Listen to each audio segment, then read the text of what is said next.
Hello, everybody. Welcome to the Lunchtime Detroit Lions Talk, brought to you by Belly Up Sports. You can go to Belly Up Sports and go to their website and look at all the podcasts they have to offer. Any sport you want, they've got you covered. So also in today's show, we're going to look at two of the new hires for the Detroit Lions and how they kind of affect the team. We're going to have Detroit Lions news and rumors, the comment cards, question of the day, dessert with Curt. And speaking of Curt, here's the man of steel himself, Curt Steele.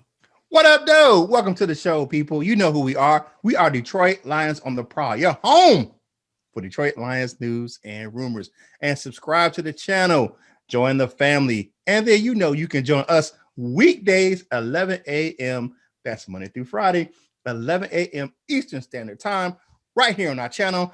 So you can watch the premieres of our shows, chat with us right there during the premiere. And if you want to get your comments right up front, do a super chat. Cost a little bit of cheddar to get your comments right up front where you want them to be. And as always, like the video, share the videos, comment on the videos, answer the question of the day. All of these things help us get this content to more Lions fans just like yourself. And if you need to take us on the go, you can download the podcast version of this show and you can listen to them on what? On Skull Candy. So in the description down below, you can go down and get yourself some Skull Candy headphones. Proceeds from the sales on that link help us grow this show because we get a little bit of kickback profit from those sales. Hey, let's get this thing started right now. Let's go.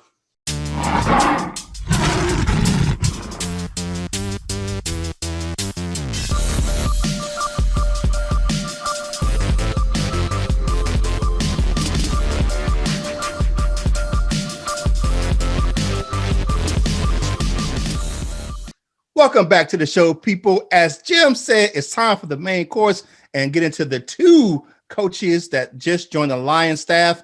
Jim, what you got on Duce Staley?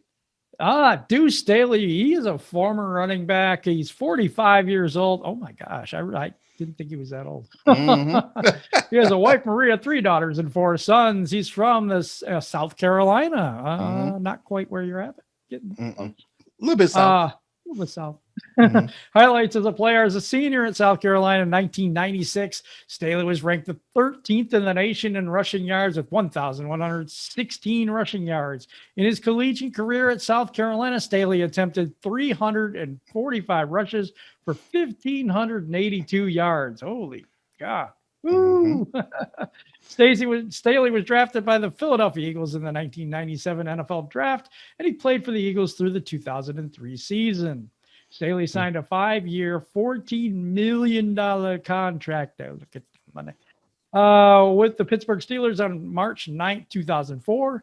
Staley had rooted for the Steelers when he was growing up, and he instantly became the number 1 running back for his new team as he was the eventual replacement for Jerome the Bus. Staley officially retired as an Eagle during the Eagles-Giants game on December 9th, 2007. He's had 5,785 rushing yards, 4.0 rushing average. That's a pretty good average. 24 rushing touchdowns, 287 receptions, and his receiving yards are 2,587. His receiving touchdowns was 10. So his coaching career, which we might think is more important. Yeah. He was 2010. He was a Philadelphia Eagles coach's intern in 2011, 2012. Philadelphia Eagles special teams quality control coach. In 2000, this is important here, 2013 to 2020, 7 years. He was the Philadelphia Eagles running back coach. 2021, he was assistant head coach and running backs coach for your Detroit Lions. All right. Yeah, he's won a Super Bowl as a player with the Steelers. But funny thing with the Philadelphia Eagles thing is that he was passed over for a lot of positions that he tried to get to move up with the Philadelphia Eagles. So he said, finally, after 7 years, forget it. I'm moving on. And he moves on to the Detroit Lions. So that's a little bit more about Duce Staley. Oh, a little bit more. He annually holds the Duce Staley football camp at Westchester University in Chester County, Pennsylvania, which benefits several charities, including First Steps Program in South Carolina and the Variety Club and Direct Care for Kids. He launched the Catch 22 Foundation to help single mothers. He donated $25,000 to the South Carolina Governor Jim Hodges' First Step Early Childhood Education Program in 1999 to help improve the educational status in that state. His son, Damani, plays linebacker for South Carolina Gamecocks right now. So, all right, it's the lineage. We got somebody else. You got somebody else from Yeah. some unknown city. Who you got there, Curt? Well, hold on. Let's one thing about Duce that I noticed. Go ahead, go. Is that ironically the Super Bowl he won as a player was where? At Ford Field. At Ford Field. He won the Super Bowl as a player in Detroit. Right. Wow. Our stadium's been there more than we have. Crazy. That's great. That is crazy. All right. What we talk about now, we got my man who Aubrey Pleasant. He is my homeboy. You know, I can't say it. He is a Flintstone like myself, grew up in Flint, Michigan, Mr. Aubrey Pleasant, 34 years of age. Pleasant was a 3-star recruit coming out of high school and committed to the University of Wisconsin, where he was a 3-year letterman from 2005 to 2008 with 41 career appearances and 14 starts as a safety. He finished his college career with 80 tackles, 2 sacks, and 1 forced fumble, and an appearance in four consecutive bowl games. Pleasant earned his bachelor's degree in sociology from Wisconsin in 2009 and his master's degree in education while coaching at the University of Michigan. You know that. So let's look at some of his career highlights as a coach. So back in 2010, he coached Grand Blanc High School. He was a defensive backs coach at the Bobcats. That's also a suburb of Flint. So he went back home to coach, starting off his career. In 2011, he went to the University of Michigan to be a defensive graduate assistant. In 2012, he was an assistant defensive backs coach for the University of Michigan. 2013, he was a coaching intern for the Cleveland Browns. And then for the Washington football team from 2013, he was an offensive assistant. And 2014 and 2016, again with the Washington football team, he was a defensive quality control coach. In 2017 to 2020, he was the Rams cornerbacks coach. And now with the Detroit Lions, you know who he is. He is a defensive backs coach and passing game coordinator. Now, who's better to run the passing game than a defensive back? Because guess what? He knows what the defense is looking for as a passing game coordinator. So here's some notes for him. He is the second hire of the offseason via the Los Angeles Rams since Brad Holmes became the new general manager, with Pleasant joining Detroit's reported new assistant general manager, Ray Agnew. So we got three former Rams on the staff right here in Detroit. Pleasant brings familiarity coaching both sides of the ball, not to mention experience working with Holmes, who served as LA's college scouting director for 8 seasons before landing in Detroit. Star cornerback for the Rams, Jalen Ramsey, recently came through with high praise from a man, Aubrey, saying that he should elevate to the role of defensive coordinator in the future while crediting him for boosting his game. Now, what's one thing I did mention on the Die Hard Den show last night, the Die Hard Den podcast, is that Ramsey does credit. He said he helped elevate his game and he played better under Pleasant than he did in his previous stops in Jacksonville. So he was able to, rely more on his thinking part of the game and not just his raw talent playing under Pleasant down in LA. So big shout out to my man, Aubrey Pleasant. Welcome home, Flintstone. We appreciate having you on the staff. Yeah, we're going to have to rename the defensive backfield Pleasantville. Pleasantville.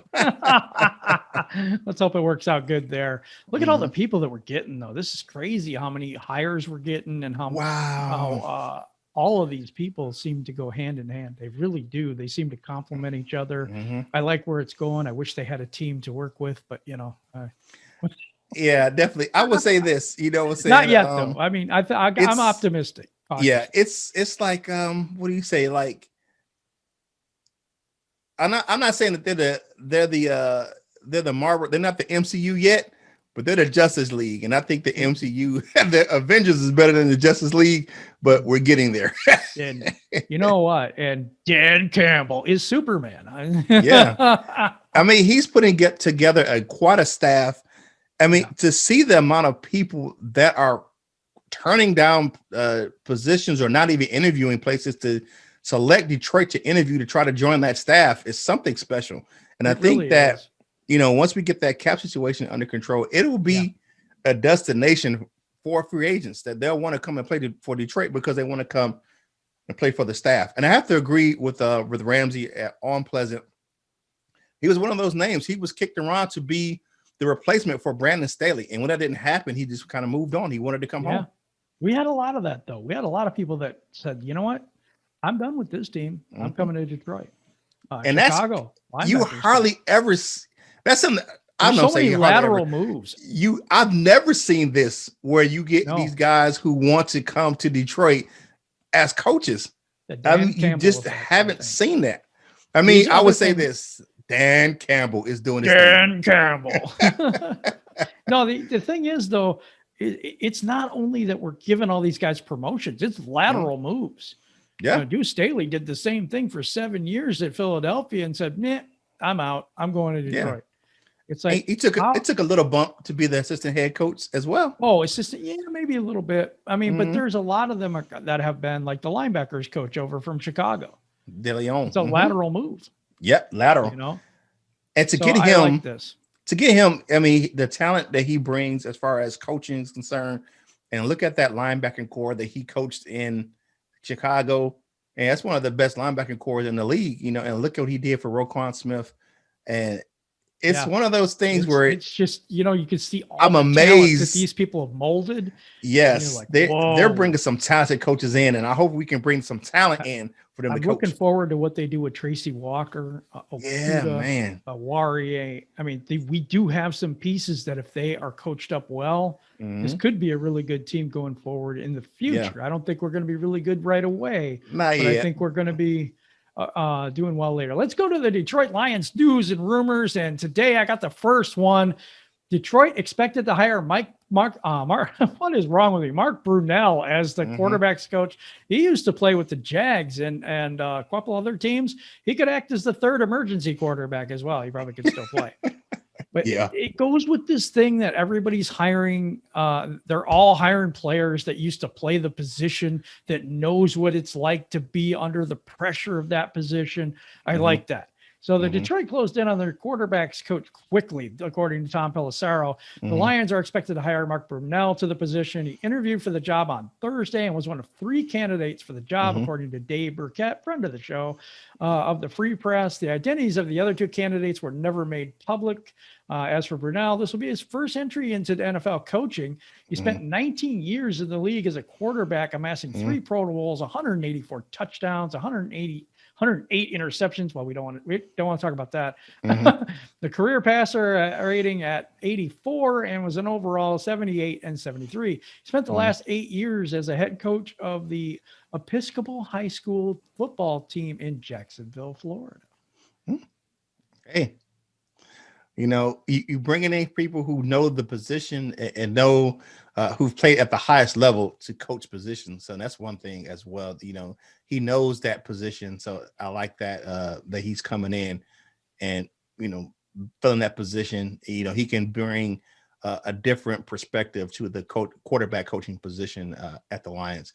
Next up, we have Lions front office executive Mike Disner. You know who he is. He's the capologist. What a Lions gets an official promotion. All right, the Detroit Lions front office is continuing to take shape after the additions of assistant general manager Ray Agnew, no relation to Jamal, but that's pretty cool, and senior personnel executive John Dorsey. The Lions are also handing Mike Disner a promotion.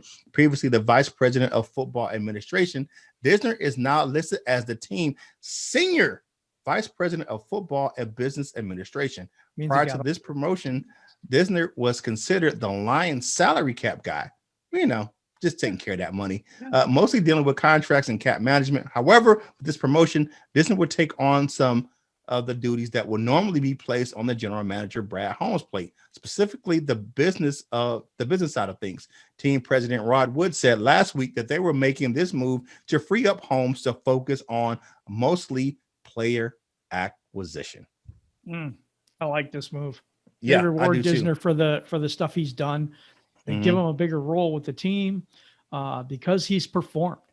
Performance-based promotion here, and I really like it. I think Disner's a underrated mind in the think tank there that we created at the GM position. And we rolled on over a good amount of cap money, where some teams are going to be scrambling for cap space. We're kind of rolling over a big chunk of cap space money for us for the next year. Yeah, and that's due to Disner. If we get rid of some of the players that are scheduled to go off the books, and we cut a few players, we could have. I heard with Stafford gone, I heard we could have up to $30-some million. I don't know if that's correct. Yeah, I think we cut some players. I believe I read that as well, where we could have a big chunk where we could have a good amount of money to spend on players this offseason. Yeah, I'm interested in this next one. Kenny Golladay impressed by Dan Campbell's energy. Dan Campbell. I loved it, he says. Yes. Actually, I'm feeling pretty good right now. I'm really excited to get back to work. Coach Campbell came with that energy. I'm trying to match the same energy he came with. I'm not going to lie. When I first saw it, I died laughing, but I loved it, Golladay said. That's the energy I'm talking about. He set the tone right there. I guess we're going to be biting some kneecaps off. But you know what? I like the language here. Look at the language. He says, I'm excited to get back to work. Right? That's saying something. Yeah, I'm trying to match the same energy he came with. I guess we are going to be biting some kneecaps off. It does look like he feels he's staying in Detroit. Yeah, that doesn't sound like someone who's going to test the waters. Maybe they've already told him he's going to be franchised. He has no choice. But maybe I don't know. I'm looking for that extension on him, though. Yeah, I'm looking for the extension. And I think that, unfortunately, due to the injury, is going to be where he's going to probably have that hometown discount, or he wants to stay in Detroit. He's probably not going to draw as much attention in the free agent market because he's coming off a year where he barely played. So I'm interested to see what kind of deal he gets. Yeah, I am too, as well. Is it going to be a cap-friendly deal? I honestly think that we're going to re-sign him, but it's the number of years that we re-sign him for. Yeah. To me, I think it's a 2 to 3 year deal. I'm looking at the same thing. Great minds. I'm thinking 2 to 3 years as well. But I would love to have him back in the fold. And I'll tell you one guy right now, and this is just off the cuff, Juju, whatever his name is, out of Smith-Schuster. Yes, he's got too long of a name for me. I would love to pick him up in free agency as the speed guy to complement Kenny Golladay with a new quarterback and a running game. I think that could be one potent offense. I think we go get him if he's available. I think, and one thing about Holmes, they say Holmes is an aggressive guy. So I'm looking at some big moves coming up here shortly. I can't wait. I cannot wait to the middle of March and see some of these things coming up. He's going to do. I'm excited now. There's people that are angry with this because we say, "Oh, they're going to suck. They're going to suck," and we're not real fans and all this. Let me address that real quick. You know what? Because this was in our comments from yesterday, and I'm like, you know what, dudes. I am a realist. I don't sit here and I don't blow smoke, man. If I like something, I like it. If I don't like it, I don't like it. We are not paid by the team to do this. So you know what? We have our own opinions. And if it sucks, it sucks. If it doesn't, it doesn't. Losing Stafford sucks. Next year is going to suck. Yeah. I mean, it's going to be, unless it's some kind of really big, crazy moves where we getting some bargain basement prices for a whole bunch of Pistons did that and free agents. Yeah. I mean, it's going to be a down year. And that's just our opinion. And that's just, I have my opinion of what is going to be different than Jim's, but we both kind of share some of that same type of vision where it's going to be a team that kind of grows, but it's going to have a down. Look, getting rid of a Matthew Stafford, unless you're bringing in, somebody like a Deshaun Watson or somebody like that, is going to be a lean year, especially at the quarterback position. Yep. It is what it is. Unless you get a running game, unless you establish a running game and you get a good defense, but defense that good is a few years away. And I think I'm excited for the future. I think we have a great future ahead. And I actually think this is the brightest moment in Detroit Lions history, even though I say we're going to suck, because we will. But I think the end result could be very positive. And we've got a lot of good minds. We've got a lot of people in there that I think are going to take the next step. And if you get the right guys around you, you know, I'm telling you, the quarterback position is not as important if you got the running game and the defense. I mean, we've had other teams win the Super Bowl without all that. I think that we will get somebody decent. I don't think we're having anybody like Stafford, but you know, that's just my opinion. That's definitely I feel you, you know what I'm saying? Being like you're gonna have a rookie or somebody who's gonna come in a journeyman. I mean, you're gonna have to get somebody that's gonna be a big name to come into Detroit to fill those shoes for it to be more than what it's going to be next season. I mean, we don't have the pieces on defense, and we still lacking some of that offensive line to make it a really big season. Can we make a jump next year? Coming off of the season that we had, definitely. But yeah, let's kind of move on to comment cards. Jim, one more thing on news and rumors that I had read yesterday, and I didn't really include it in our show today, but I want to touch on it real quick. The San Francisco 49ers are there was a report yesterday that they are the ones that are going to get Matthew Stafford. They also said that in this report that the deal is almost finalized for Detroit Lions Matthew Stafford to go to San Francisco. I seen that yesterday. Wow, that's going to be crazy. Yeah, we'll see what we get for him. You know what, though? If that's the deal, then we'll see what if that's the deal, guess what? We're going to see Matthew Stafford in Ford Field this season if he goes to San Francisco. We're going to get mauled. Anyway, all right, let's go to the comment cards. Dob Derwinski says that I'd like the Lions to sign Tyrod Taylor. I think his attitude would fit best with the rebuild. Current and former salaries may come in with a me mentality and wanting to lead instead of wanting to help develop a young quarterback. Maybe not, though.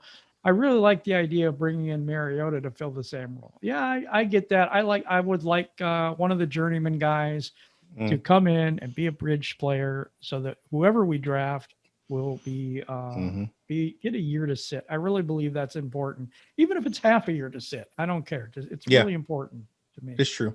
All right. Coyote 5.0. Hey, that's a decent name. The Lions should be looking to trade Stafford and accumulate extra draft picks and then talk to the Texans about the trade for Watson. Granted, they would have to see if Watson will be willing to come to Detroit. If he is, they should trade for him. He's only 25 years old and would cure the Lions quarterback problem for the next 10 to 15 years. It would make the Lions instant winners next year and years to come. This is a golden opportunity for the Lions to get good sooner rather than later. This is just us repeating the same mistakes. For me, we're giving up too much draft capital. That's a lot to mortgage to get for and we never Watson. Could build a team around Stafford. What makes you think we're going to be able to build a team around Watson? He didn't do very well when he didn't have a team around him in the Texans. He's going to have the same thing here. I don't want to waste another career at this point. Let's build the defense. Let's build the offensive line out. Let's get a good running game. Let's get a great defense, and then let's see what we can do at the quarterback position, because we built it the wrong way this whole time. We've always built the skill positions first. We need to build the trenches first this time in the defense.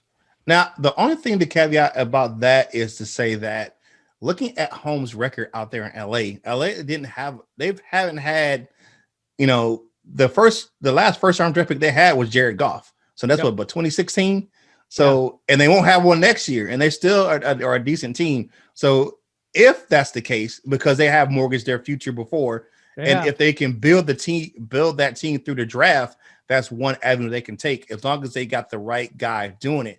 He still makes more money than Stafford too. Yeah. People don't realize how definitely it's going to be a friendly Stafford actually was. Yeah, it's going to be a cap-friendly deal, whoever gets Stafford next. But that's just one of the things that I was looking at as far as Holmes and that staff he had out there in L.A. and some of the things they did without having a lot of first-round draft picks. Yeah, I agree with that. I think that I think we build from inside out this time. And I'm not disagreeing with you at all. I'm just players later. I'm just saying, I'm just looking at it as far as what kind of things that Holmes did out there in LA. Yeah. I mean, I like a lot of things, and there could be a lot of different scenarios and way to build, but I think that's the best way. Feldposh says, my wish is they sign a free agent QB, draft all defense except for a wide receiver. You lose Golladay and Jones. I don't know who Callaway is. I don't know who Callaway is either. Fitzmagic would be fine for a year or two. Dak would be solid for several years. You guys always fun to listen. Thank you very much, Neil. Hey, Neil, we appreciate that, brother. Hey, that's what's up. Shout out All right, next up, we got Devin Cook. If Stafford goes to the 49ers, I want Nick Bosa and their first round draft pick. And then he woke up in a perfect world. I don't think that they're going to get rid of Nick Bosa. I just don't think that's going to happen. You know what I'm saying? Smoking, dude. Yeah, that guy's a beast. That's one, like, that's a guy you don't get rid of.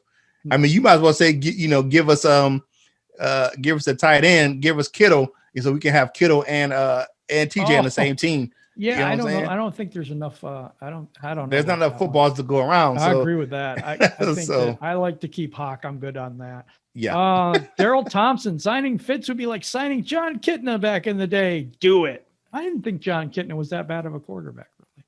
No, he was a good bridge guy. He was a good bridge guy. Compared to the crap we had before. Yeah. Ooh. Kitna was, I like Kitna's, what do you call it? I like his moxie and his attitude. I do too. Yeah. So, he reminded me a little bit of Stafford without the talent. Yeah. Unfortunately, he didn't have the talent. Yeah.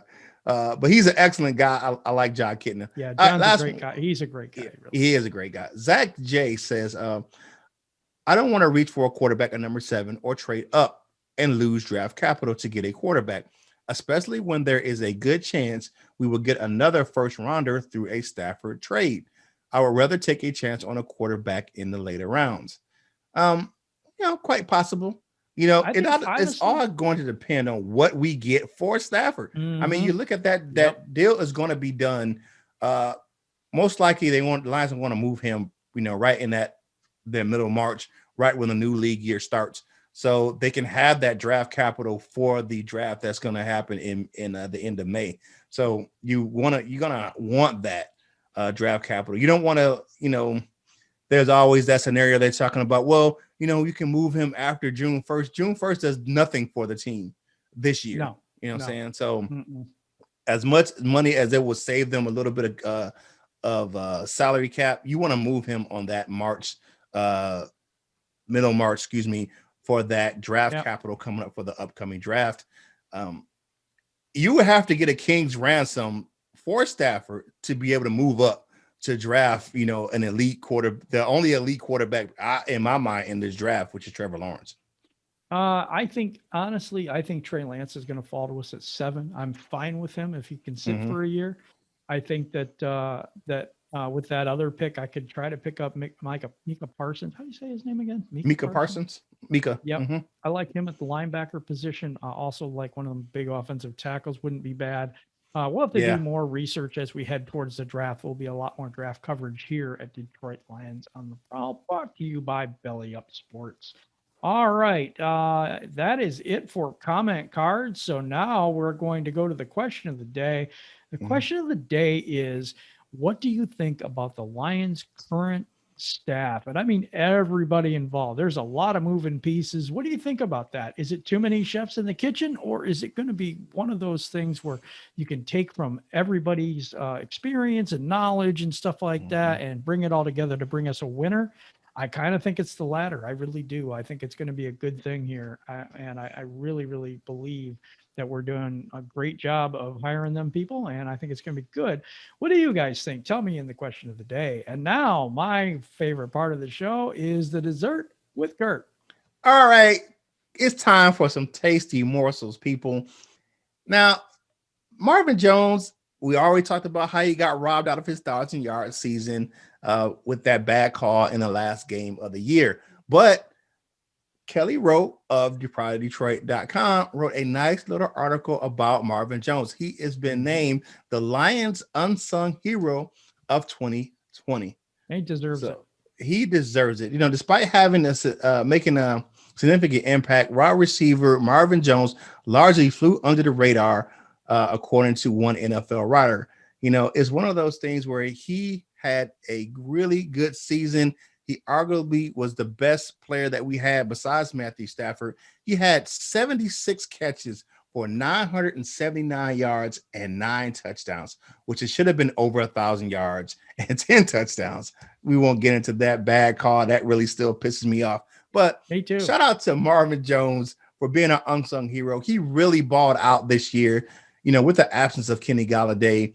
He really stepped up, but he did it in a quiet manner where he just did his job, made some great catches, good plays, and it's going to be interesting to see where he's going to end up. He's a free agent coming up, so and then we didn't bring in James Urban, so it might be one of those things where he might be trying to move on. So, but whatever he does, good luck to Marvin Jones Jr. I appreciate your time here in Detroit, and congratulations again on being named the Lions 2020 Unsung Hero. Yeah, I thought he did a great job in Detroit, and kind of got a raw deal to me by the refs, like we always do in Detroit. But I'm going to have good memories of Marvin Jones. I thought he did an excellent job when he came here. He was trying to fill, and I'm not necessarily saying fill the shoes of Calvin Johnson, but he was got right after Calvin had left. Mm-hmm. And I thought I thought he did a really good job of doing the job he was brought here to do. I thought he did a great job. Yeah. And one more thing. It's low key stat. He ranks third in Lions history. Wow. And with 35 touchdown receptions. That's crazy. That in a short amount of crazy. time he was in Detroit, he's third all time in touchdown receptions in Detroit. Very, very underrated as a wide receiver for sure.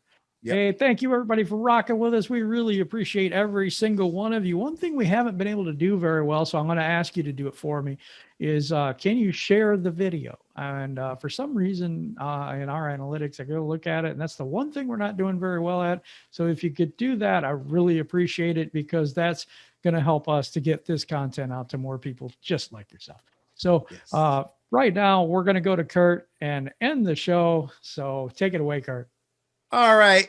You know who we are, people. We are Detroit Lions on the Prowl. Your home for Detroit Lions news and rumors. Join the family. Subscribe to the channel. Join us weekdays, 11 a.m. Monday through Friday, Eastern Standard Time, for the premieres of our show right here on our channel. And you can chat during the show right with us. And if you want to get your comment right up front, you pay a little bit extra and get your super chat. So your comments will be right up front where you want them to be. And don't forget, if you can't watch us, take us on the go, download the podcast version of our show, and you can listen to them on what? On Skull Candy headphones. The link is down in the description. We have some good deals for you, and all proceeds from the sales on that link go to help us continue to bring you more content that you love right here on the show. And as Jim said, share the video, like the video, comment on the video, answer the question of the day. And like he said, all of that helps us get this content to more Lions fans just like yourself. As you go into the weekend, relax, enjoy yourself. It's no football this week. Check out some of the NFL Pro Bowl activities is going to be on social media, because, of course, due to COVID, we're not having the game this year. But just relax, enjoy yourself, get ready for the big game next weekend for the Super Bowl, and hopefully we Lions can get there sooner rather than later. But, that's always a dream of ours, because, we want one before we die, and that's all we want right here as Lions fans, with Jim and myself right here on the program. And you know what you got to do.